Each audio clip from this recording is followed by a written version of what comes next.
Please take your seats.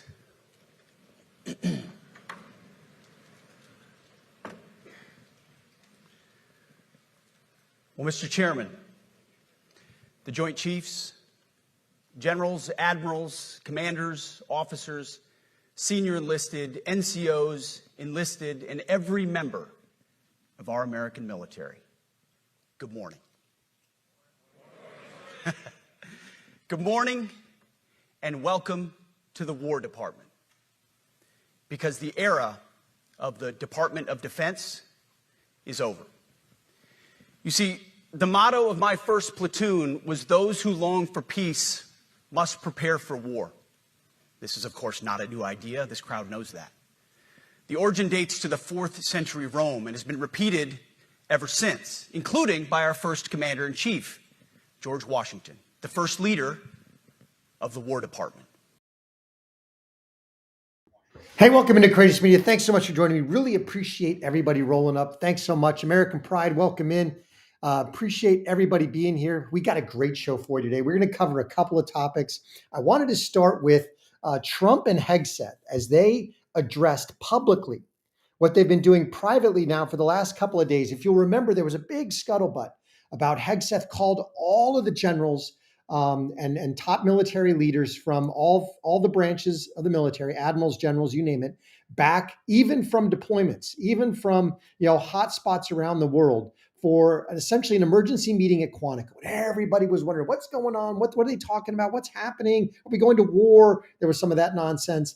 Now we get a gist of what the last couple of days has been about, because Trump and Hegseth addressed all those same generals in public. And it was not a public dressing down necessarily, other than it was a public dressing down of the Biden regime and the ridiculous woke policies that they foisted on our military. DEI is dead. So we're going to jump into the rest of Hegseth's opening speech, as well as a couple remarks from Trump. This was absolutely fantastic. This signals that American beast mode is back, and it is awesome. And it is why Trump has been able to solve the wars he's been able to solve. A, our economic power and prowess, and B, the fact that everybody in the world fears our military. It is absolutely amazing. So let's check this out. Really appreciate everybody rolling up. Thanks so much for being here. Let's dive back in to Pete Hegseth. It captures a simple yet profound truth. To ensure peace, we must prepare for war.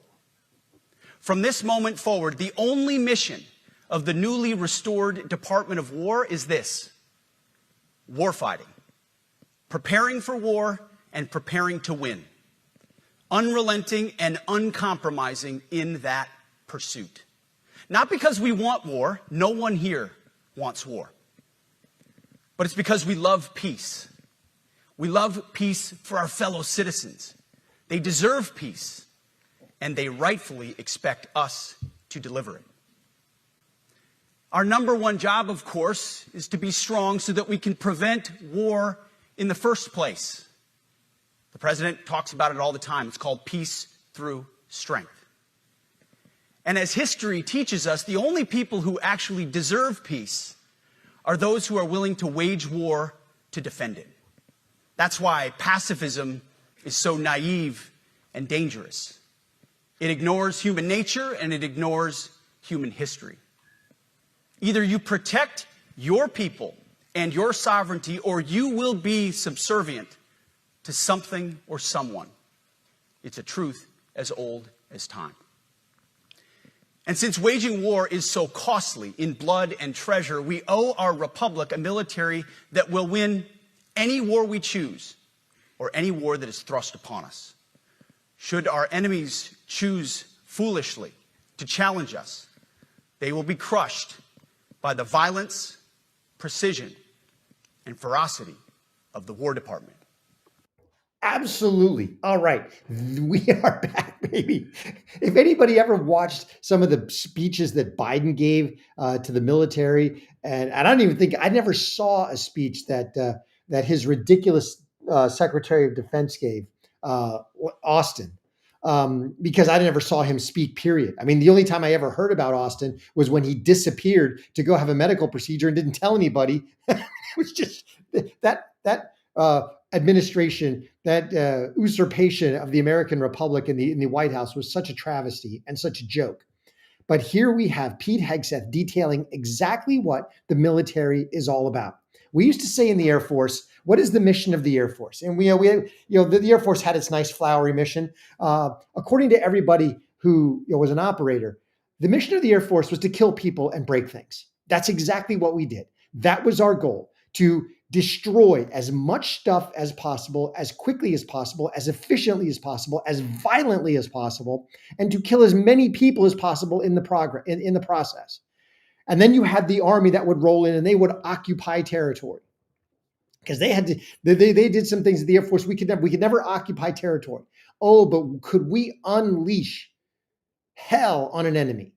And that's the goal of the Department of War. That is what the military does. In its essence, the military kills people and breaks things. That's what it does. And when it does it en masse, with violence, with precision, with efficiency, and when the Army can do its job of then following up and occupying territory and eliminating all vestiges of resistance, then you have a military that is feared.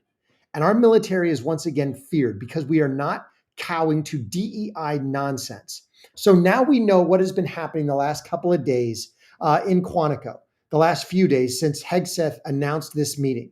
He has been officially putting the stake through DEI. How do we know that? And when you listen to all 30 minutes of Hegseth's remarks, he also gets into things like physical fitness and the standards of the military. He talks about the fact that we will no longer cow to the LGBTQ mob. We will no longer cow to men who think they're women or women who think they're men. We're not going to do it. All of that is out the window. And he says to the war fighters in the room, you are now free to be the apolitical, constitutional leader, unburdened by any nonsense, any woke nonsense. You are free to go lead men in war. Men and women in this case. Now, this is absolutely amazing. We're going to get into Trump's remarks. Hegseth also followed up with the physical fitness standard and said, if I, the Secretary of Defense, can do strenuous physical fitness, so can everybody else. He said, we will no longer allow anybody not to meet the physical standards of the military and to pass the physical fitness test. He said, even generals. So he said, the last thing I want to see when reviewing military formations is fat troops. And he said, second to that, I don't want to see fat generals or fat officers. And this is absolutely awesome. This is the way it should be. This is the way it's always been. You've always had to pass your physical fitness test. Now, does that physical fitness test change a little bit with age? Sure, it does. But there are still standards, and those standards need to be met. This is absolutely amazing. Let me know what you think in the comments. Really appreciate everybody rolling up. Please smash that like button if you haven't already. Subscribe to the channel. Let us know how we're doing. If you're here in the comments, please give us a thumbs up and let us know you're here. We'd love to shout you out. All right, let's check out Trump's initial remarks here, because this is absolutely, because Trump echoes what Hegseth was saying, and that is the entire purpose of the military is to present the deterrent that allows Trump and the Secretary of State Marco Rubio to go and make peace all over the world, which is what he has done in the first 8 months of his administration. Check this out. The Secretary Hegseth beautifully described the name change reflects far more than the shift in branding. It's really a historic reassertion of our purpose and our identity and our pride. That's when we go with the word war. And, you know, we want war because we want to have no wars, but you have to be there. And, you know, sometimes you have to do it. I have settled so many wars since we're here. We're here almost 9 months, and I've settled 7. And yesterday we might have settled the biggest of them all, although I don't know. Pakistan, India was very big. Both nuclear powers, I settled that. But yesterday could be the settlement in the Middle East. That hasn't happened for 3,000 years. I said, how long have you been fighting? 3,000 years, sir. That's a long time. But we got it, I think, settled. We'll see. Hamas has to agree. And if they don't, it's going to be very tough on them. But it is what it is. but all of the Arab nations, Muslim nations have agreed. Israel has agreed. It's an amazing thing. It just came together. War is very strange. You never know what's going to happen with war. The easiest one of them all is Putin. I said, number one, it's a war that would have never happened if I were president, if the election weren't rigged. If I were president, that war would have never happened. Not even a little chance. And it didn't happen for 4 years. But I knew Putin very well, and I thought that would be easy because I know him so well. Well, that one turned out to be the hardest of them all. We had some that were not settlable, and they all got settled. So if this works out, that we did yesterday with the Middle East, then that's more than a war. That's lots of wars. That's all combined. That's a lot of wars. Many of you were over there in many different capacities in many different countries. That's a big part of the earth. But if that works out, it would be 8+. I could give myself 2 or 3 for that one.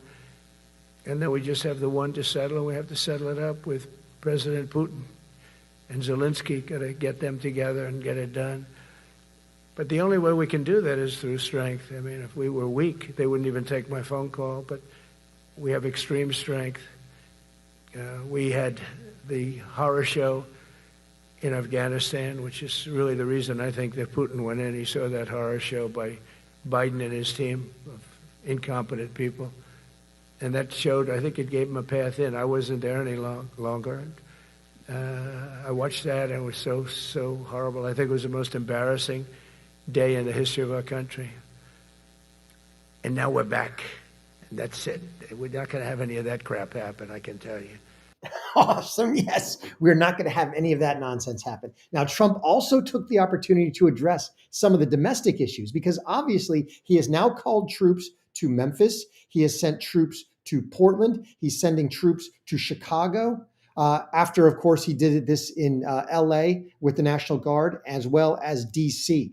So Trump addressed the domestic side of things too, which I thought was extremely important. Check this out.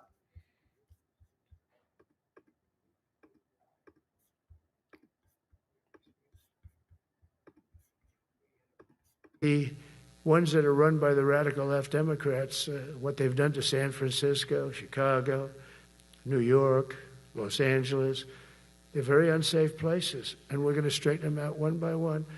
And this is going to be a major part for some of the people in this room. That's a war, too. It's a war from within. Controlling the physical territory of our border is essential to national security.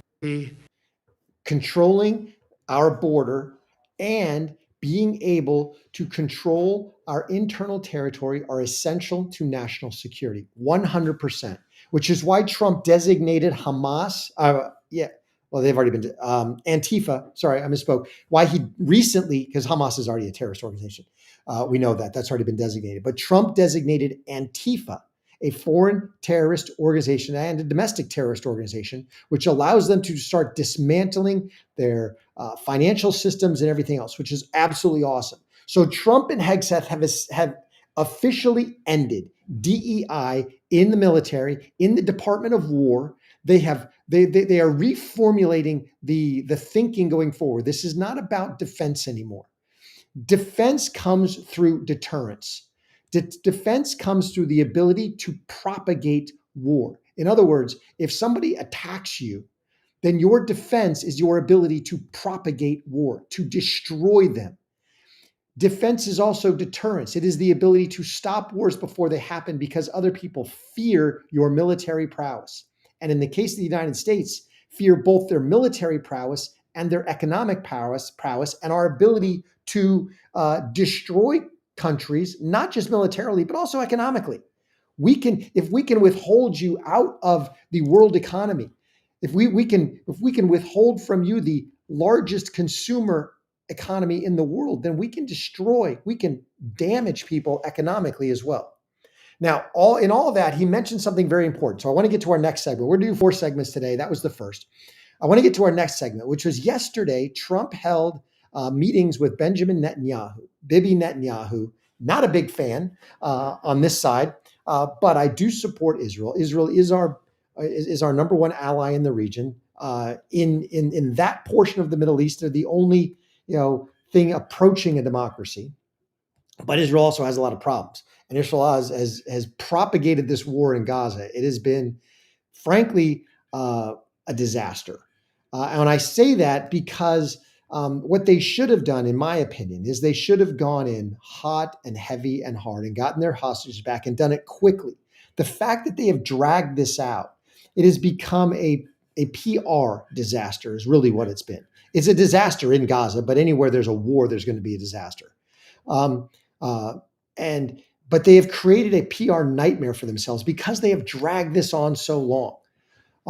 And so now you've got Trump entering the fray and saying, look, we got to end this. He said this a couple times now in his first 9 months in office. He said, this has got to come to an end. There's got to be a stopping point. You can't just keep going. Charlie Kirk and others have talked about the fact that Israel, in its long propagation of this campaign, has effectively, they lost the young people, then they lost the mainstream Democrats, then they lost the independents, and now they're in danger in a lot of cases of losing even Republicans, conservative Republicans, because this has just dragged on too long and it's gotten too ugly. So you've got President Trump inviting Netanyahu to the White House, and they announced a 20-point U.S.-backed peace plan, which is getting, I wouldn't say it's getting rave reviews in that it's getting backed all over the Arab world. Let's check this out. We're going to dive into a video where Trump announces this plan with Netanyahu in the White House. Check this out.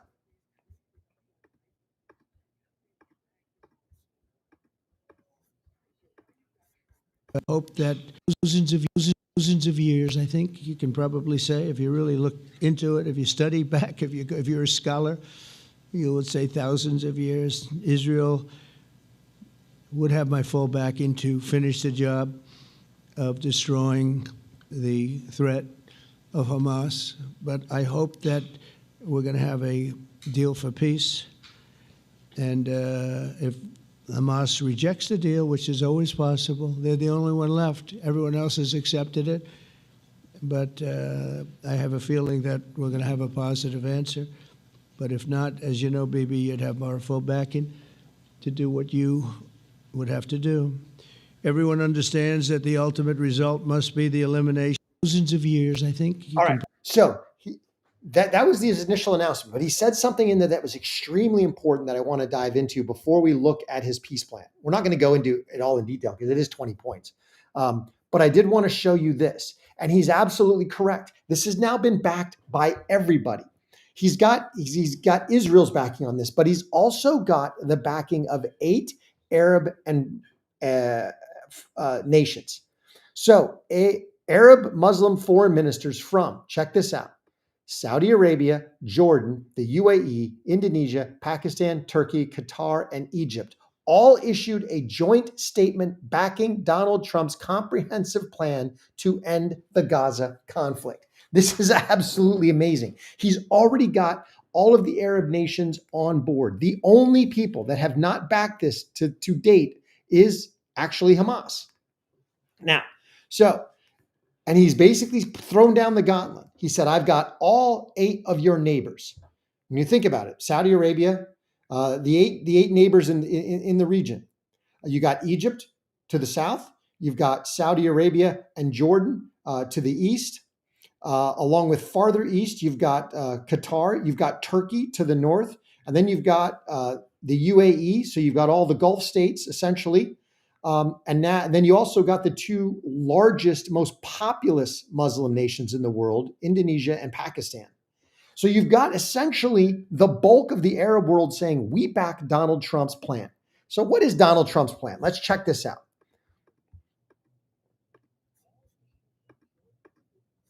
All right. This is going to be an eye test. All right. So Donald Trump's 20-point Gaza peace plan. All right. So here we go.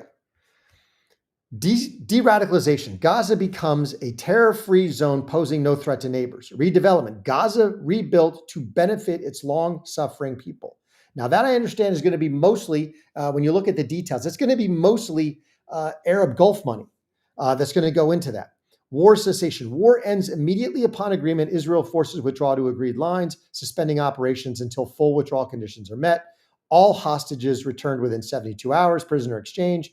Israel frees 250 life sentence prisoners, 1,700 Gazans.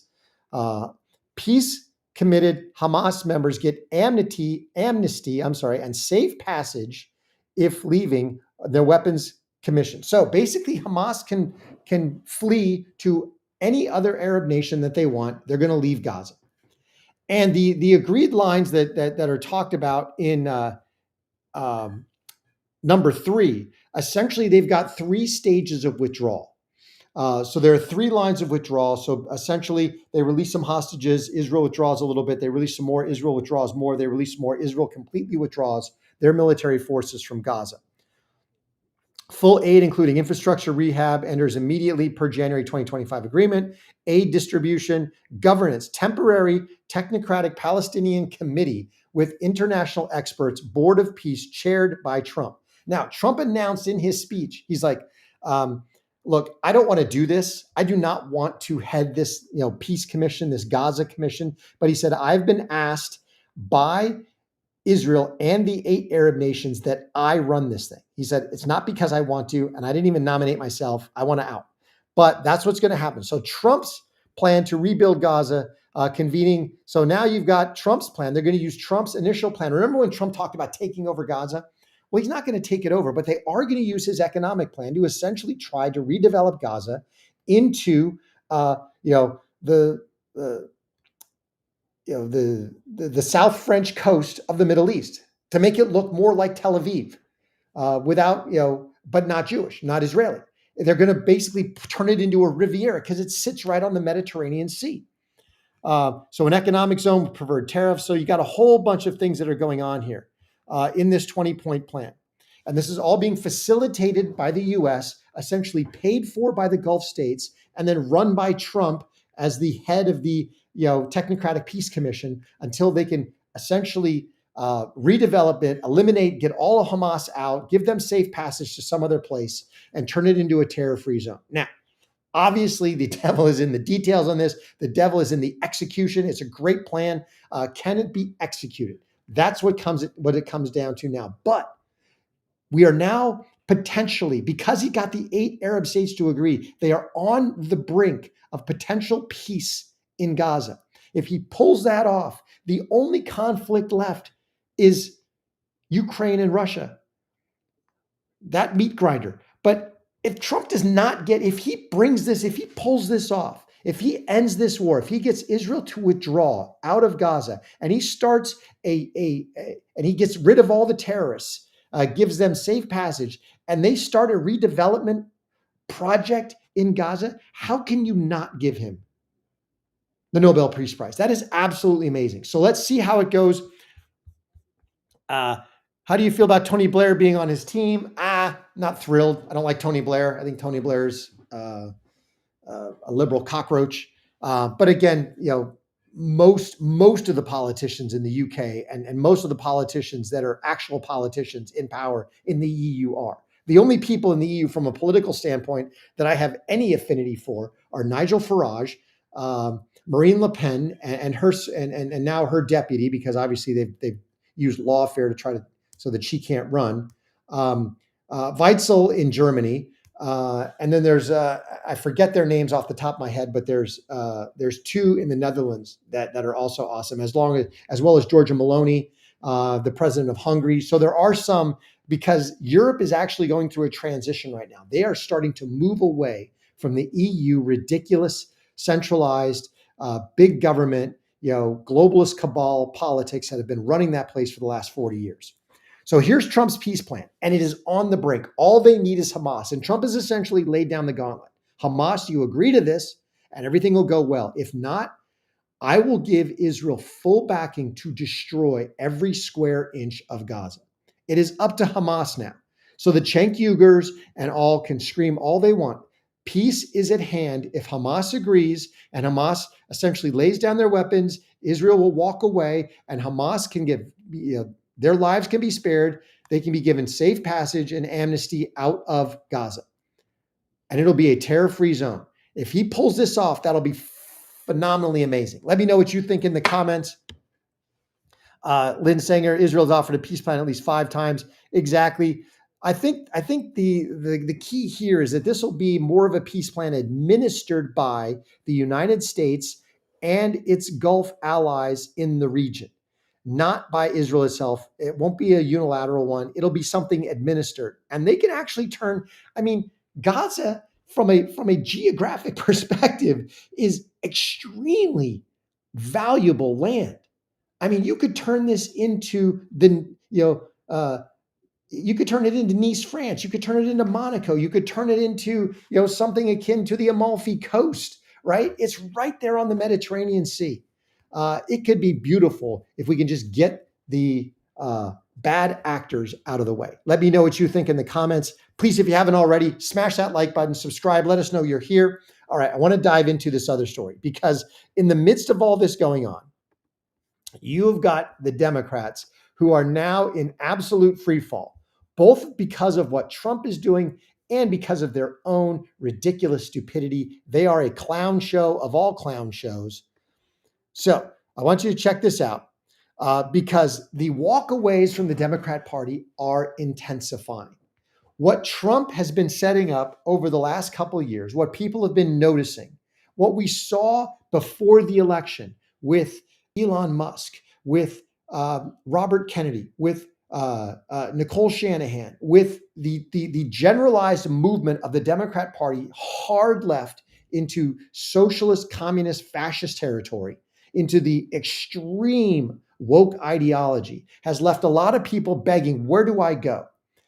Then that was exacerbated by the Charlie Kirk incident, the assassination, the memorial service, the constant celebration by wacko psychopaths on the left has pushed people out of the Democrat Party, and it has accelerated. We've got some stories of that, but we've also got what this means for us in the GOP here in the near future, because we've got a couple elections coming up that could be earth-shattering for both the Dems and the GOP as the Dems completely flounder into non-existence. I believe we are seeing the death spiral of the Democrat Party. But let's dive right in. Let's check out. We got a couple of videos that I want you to see that have been very well done.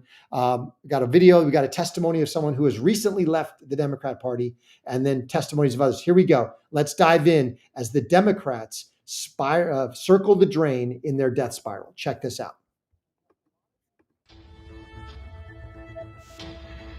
People assume that if I'm not a Democrat anymore, then I must be a Republican or I must be conservative. I still consider myself a liberal, but liberalism has changed, and I don't fit there anymore.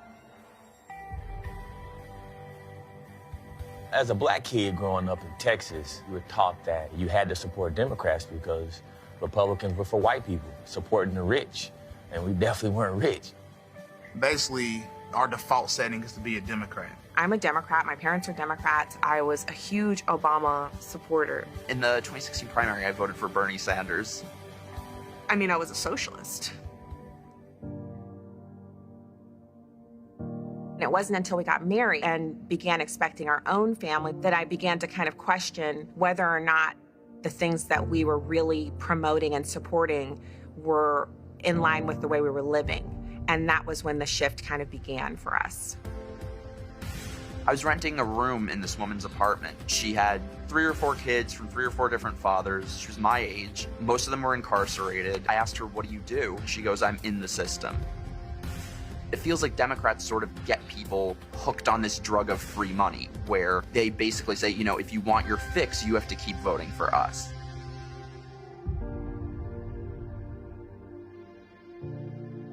And then this bold man comes down an escalator in New York City. And that was the start of it all, right there. That's been the start of America waking up from a 60-year catatonic slumber, waking up from 60 years of mental numbness and brainwashing by a liberal elite media that controlled the airwaves for the longest time. We have had the conflagration of several factors and events that I believe have snapped the American populace awake. It started with Donald Trump in 2016 when he rolled down that escalator.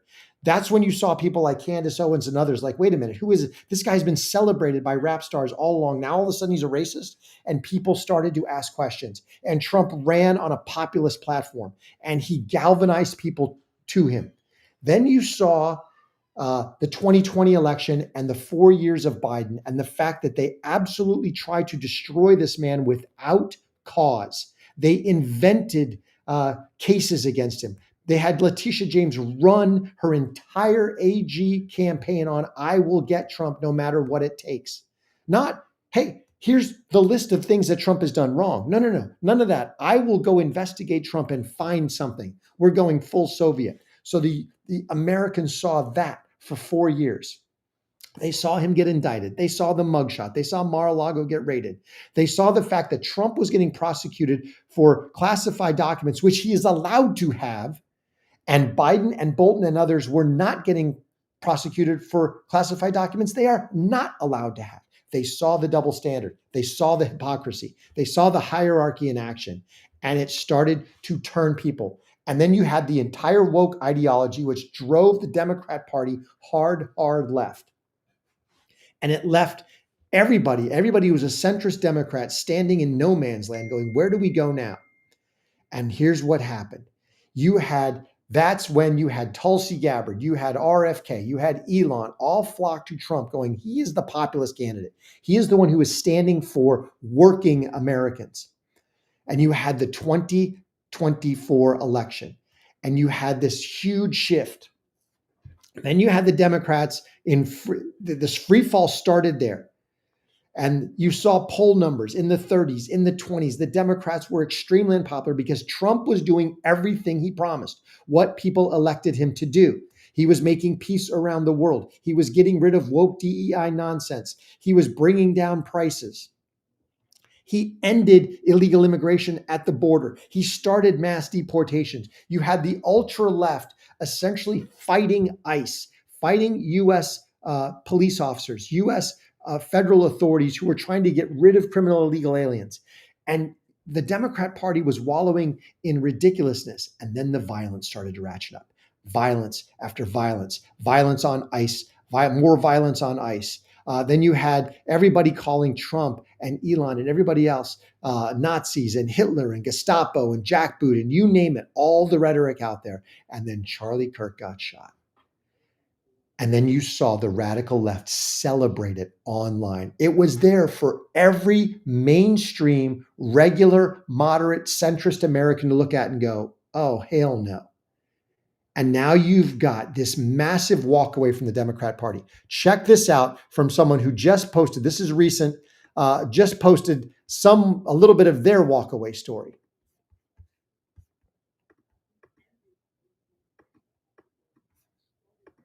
Left the left a couple of weeks ago, and I would just like to apologize. Anyone who saw any post, comment, repost of mine that had any sort of leftist ideology and propaganda.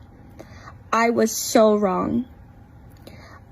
I can't even begin to explain how it feels to realize that you've been fed propaganda for years. For 32 years of my life, I have been an independent but left-leaning and Democratic voter. I'm so sorry. I fell right into the propagandist, radical, leftist craziness. Please understand that the woke mind virus is very real. It's very real, and it is embarrassing as hell coming out of something like that. However, I'd like to say that I am so grateful to every Republican and conservative that has been so kind to me and welcoming and forgiving. This is what's happening. They're not just walking away from the Democrat Party. It's not just that they hate Democrats. It's not just that they're sick of Schumer and Jeffries and Pelosi and Ilhan Omar. They're waking up to what leftism is, because leftism was on full display. True leftism was on full display in the aftermath of the Charlie Kirk assassination. It was on full display as brain dead, woke automatons celebrated the death of another human being, one who did not deserve it. And people are waking up to this fact. Check out this video, which is a montage of other people walking away before we get into the ramifications that this is having right now in an off election year. Check this out.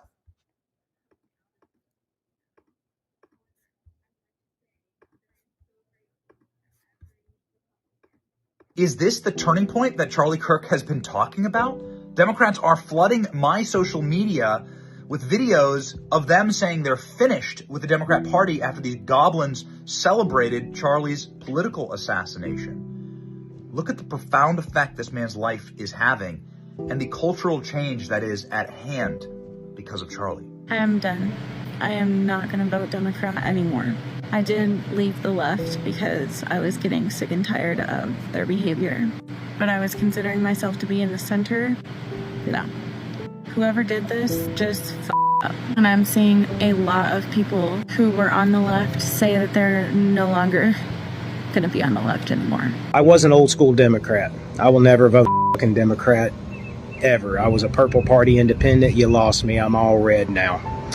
When you celebrate and rejoice in the murder and assassination of someone who just was giving a different point of view than what you're used to in the fucking colleges these days, you are and will always be part of the problem. I can't support the barbarism and the divisiveness that they've been engaged in. I mean, we can run down the list, guys.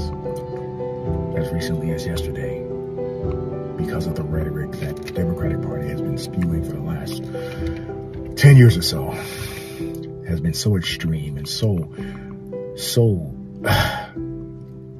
just over the top. I don't care whether you agree with his opinions or not.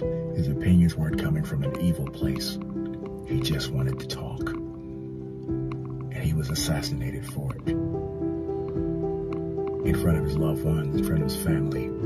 I can't be a part of a party that did that. Democrats, man, y'all cooked, bro. Blur, listen, man. Cooked. Y'all cooked. Extra crispy. No batter. Y'all might want to just start all the way over. Like, just go ahead and sit out for these little 20 years. Let the people get back, back where they want to be. And forget that y'all snakes, and then y'all try to sneak back in. Don't care what his political beliefs were. I don't care what he felt. I care about the fact that a man was gunned down in front of two of his children who are 5 years of age or less. That he's dead at the age of 31. That his wife is a widow. That his children are fatherless. Because his ideas and his beliefs differed from somebody else, apparently. So this is what's happening all throughout the leftist circles in America. It is absolutely amazing. And it is having a profound effect. We've cited some of these statistics before, but the walk away from the Democrats is huge. So here you've got Democrats losing registration rates in all 30 states. We reported on this a couple weeks ago. Every single state that reports voter registration by party affiliation, every single one, the Democrats have lost ground.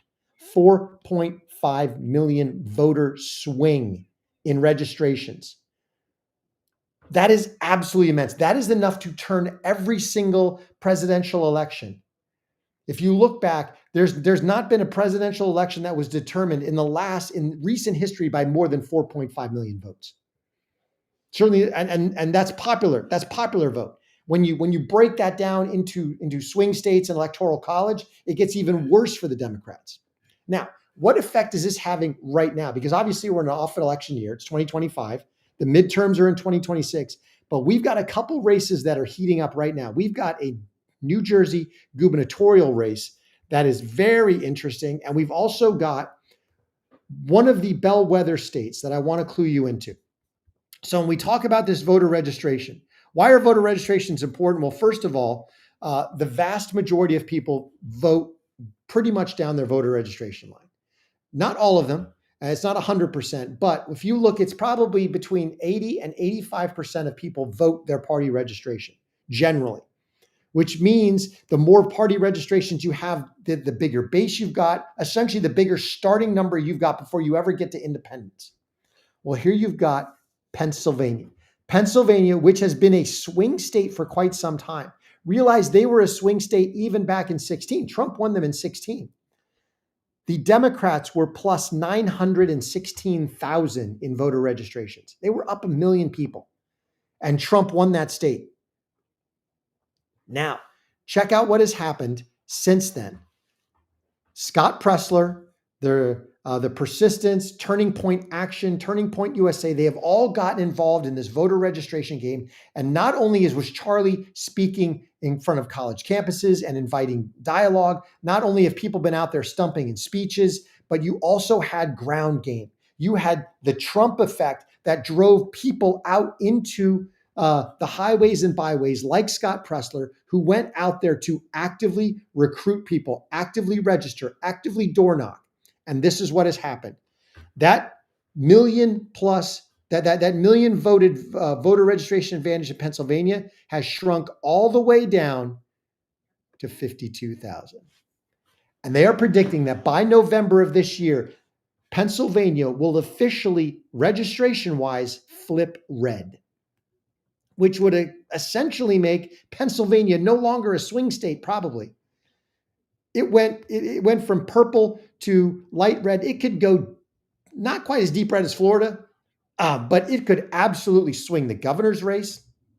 It could allow them to start redistricting. They're talking about getting rid of voting not renew for 3 Pennsylvania Supreme Court justices, which would allow them to potentially redistrict Pennsylvania and get rid of more Democrat U.S. Congress seats. So you've got massive changes taking place in Pennsylvania. And then right next door, you've got massive changes taking place in New Jersey. We've got a governor's race that's this year. The New Jersey governor's race is now neck and neck in a state that voted Barack Obama, in a state that voted Clinton, in a state that voted Biden, all double digits. Now, it's been decreasing because I think they voted Clinton and the number was like 15. When they voted Biden the first time, it was like plus 10. When they voted in 24, Biden only carried the state, or Kamala Harris only carried the state by like 6 or 7 points. So they've been absolutely eating into that lead as well through voter registrations and through the sentiment that people have been seeing. People have been walking away from the Democrat Party, turning into independents or turning into Republicans. Check this out, the latest on the New Jersey governor's race. They could actually win this thing. Check it out. Trump endorsed Republican Jack Ciattarelli fights to turn New Jersey red. It looks like it is possible. Look at this, a new Emerson College poll. They did a really good job in the last election. They have Ciattarelli in a dead heat with the progressive Congresswoman Mikey Sherrill in the traditionally blue state. The two had their first debate on Sunday night, and while the most significant issue for New Jersey voters is the high cost of living there, particularly taxes, Mikey Sherrill told voters exactly why she's wrong for the job, because she refused to commit to not raising taxes even higher. Take a look. We are not raising the sales tax here in New Jersey. What we need to do is lower the income tax and the property tax. I'm not going to commit to anything right now because I'm not just going to tell you what you want to hear. Trump endorsed Republican Jack Ciattarelli fights to turn New Jersey red. So you've got this woman who basically stood up there and I hope dug her political grave. Oh, I'm not going to commit to not raising taxes in the state that's probably one of the most taxed in the land. I mean, it's right up there with New York and California. Anybody who's ever lived in New Jersey knows that the property taxes are unreal. Unreal. I mean, you think they're high in Texas? Property taxes in New Jersey are at least double what they are in Texas. It's crazy town to try to live up there. And so now you've got a 43, let me just pull that up. 43%, 43-43 with 11 undecided. This is going to come down essentially to election day. It's going to come down to who swings that 11%. Because Mikey Sherrill, in a state that went for Biden by 10 plus points, is in a pure dead heat when it comes to the governor's race. And she's also got some other things going on. She's got issues with evidently a cheating scandal at the Naval Academy. So this could be major problems for Mikey Sherrill. Let's see what happens. But this all goes back to the fact that we've now got a massive shift in this country to the right. And there's nothing the Democrats can do about it. Their approval is in the tank. 21% approval of the Democrat Party. You've got basically 60% of Democrats don't even like the Democrat Party at this point when you look at the polls. It's absolutely amazing. So take hope. I think we could have some major wins in the midterms. I think we could win this governor's race. We could have some major wins in the midterms, especially with redistricting efforts going along in several Republican states. It could be a massive win for the GOP and for Trump in 26, leading up to a potential tsunami in 28 with either J.D. Vance or Marco Rubio, you name it. This could be an amazing run for the GOP. Now, I have one more segment that I want to get to. Really appreciate everybody that's rolled up. Please smash that like button if you haven't already. If you haven't subscribed to the channel, please do so. It really helps us out a lot with the YouTube algorithm. If you like, if you subscribe, and if you share, if you like the content, please share Courageous Media with everybody that you know. Also, if on your socials, if you're willing, if you like the content, please join us as a member on YouTube of the Courageous Army. Now, I have one segment left that I want to get to, and this is a very sad segment. And it's sad for a lot of reasons. One, that the world has ignored it. One, that it's happening. Two, that the world has ignored it. And I hope that President Trump, although we mentioned it from the UN, I hope that President Trump takes effective, decisive action to end what is going on in Nigeria, in Syria, and in other places around the world, because there is a Christian genocide. Christianity is the most persecuted religion worldwide. Now, check this out, because even Bill Maher is waking up to this and starting to admit it. Check this out.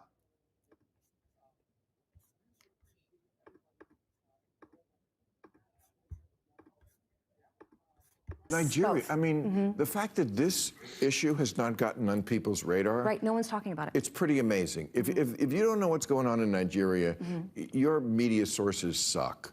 You are in a bubble. And again, I'm not a Christian, but they are systematically killing the Christians in Nigeria. They've killed over 100,000 since 2009. They've burned 18,000 churches. This is so much more. These are their Islamists, Boko Haram.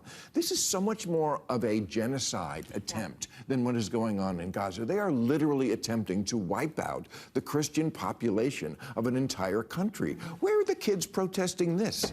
Yeah. Thank you. Thank you. Because no one will talk about it, so thank you. Absolutely. They've killed, numbers vary. I've seen numbers as big as 500,000 from people inside Nigeria, but official numbers put it at well over 100,000 Christians dead at the hands of Islamists in Nigeria. This is absolutely amazing. Check this out from CBN. We'll watch the whole thing, but it's amazing what's been going on there. It's amazingly sad. And something needs to be done about it. Global Christians are being massacred in Nigeria. Why is the global community silent? According to a 2023 New York Post article, quote, more than 52,000 Christians have been butchered or hacked to death for being Christians since 2009 in Nigeria. Where is the outrage? Where are the campus protests? Well, Brian Orm, CEO of Global Christian Relief, joins us now. So, Brian, what is going on in Nigeria? It is indeed a massacre, and it needs more attention. It's devastating and unthinkable what's happening to the Christian community across the Middle Belt and the northern region of Nigeria. And I've been in the field with believers there and seeing firsthand what is happening across that region, which again is hard to wrap our minds around, but it's happening every day. And again, we just had an attack over the past week on Palm Sunday as well, too, that was devastating. So can you give me some examples of maybe what's happening on the ground? Yeah, so there's a number of different Islamic extremist groups. It could be Boko Haram, Fulani militants who've been radicalized, Islamic State of West Africa Province, another kind of Al-Qaeda spinoff. And these are all kind of pushing through Christian communities in the northern region, attacking at night. They kind of go through the same protocol: attack, abduct, rape, forced marriages, take over communities, and force thousands of Christians that have been in those communities for decades to leave and be forced to go to IDP camps and find help and be basically put in a situation where they're completely vulnerable and left with nothing. So this is going on not just in Nigeria, but you've got tens of thousands in Syria as well, Coptic Christians that have been subject to this ridiculousness. Now, where is the outrage from the liberal media? Bill Maher has it exactly right. You don't hear, there's no student protests. There's no outrage from the liberal media. Check this out from Cenk Uygur, all about Gaza, but nothing on the slaughter of Christians worldwide. Right? That's what American media does when Palestinians are slaughtered. What is it going to take? 18,000 kids? 180,000 kids? You don't care about them at all. Whenever Israel slaughters, you go, terrorists, they had it coming. And you do that propaganda for self-defense. 2 years later, in self-defense, they declared in their cabinet that they're taking all of Gaza. It was always about the land. Does anybody on CNN or MSNBC or Fox News say that? No, they never say it. They lie to you on purpose to help Israel steal more land in the Middle East, and they claim it's self-defense. Self-defense, my ass. It's a goddamn genocide. And yes, Muslim lives matter. We're also human beings. The only human beings on this planet aren't Israelis. They're not. So where is this outrage, Cenk, when it comes to the 120,000 dead in Nigeria, the tens of thousands of dead in Syria? Where's that outrage? Oh, it doesn't exist with you or anybody else in the media. Check this out from somebody in Nigeria. This is extremely sad. And I'm calling on President Trump to do something about this. Whether we send special forces to Nigeria, whether we put pressure on the Nigerian government, I don't care what we do. We need to take action. Check this out. Love the world and you want to see a better world. Your interest is not just free Palestine. I mean, there are more people dying in Nigeria than are dying in Palestine. I can tell you that last year alone, over 500,000 Christians were killed in Nigeria just in 1 year. And nobody's protesting. The activists are not saying anything. For me, that's hypocrisy. In the north of Nigeria, Christians are being killed daily because the Islamic militants don't want Christians to exist in the north of Nigeria. They want to see a world where there are no Christians at all. And they want to conquer not just Nigeria, they want to conquer Africa, they want to conquer Europe, and they want to conquer America. The younger generation who want to live in a better world must speak out today. And I'm calling on all advocates of a free world to. Absolutely. Now he's talking 500,000. Now he's obviously on the ground in Africa, and he may know even more than some of the official estimates. I checked the population of Nigeria is 237 million. So that number is not outside of the realm of possibility. But we know that officially it's over 100,000. It is way more than have been killed in Gaza, in the Gaza-Hamas-Israeli war. Way more.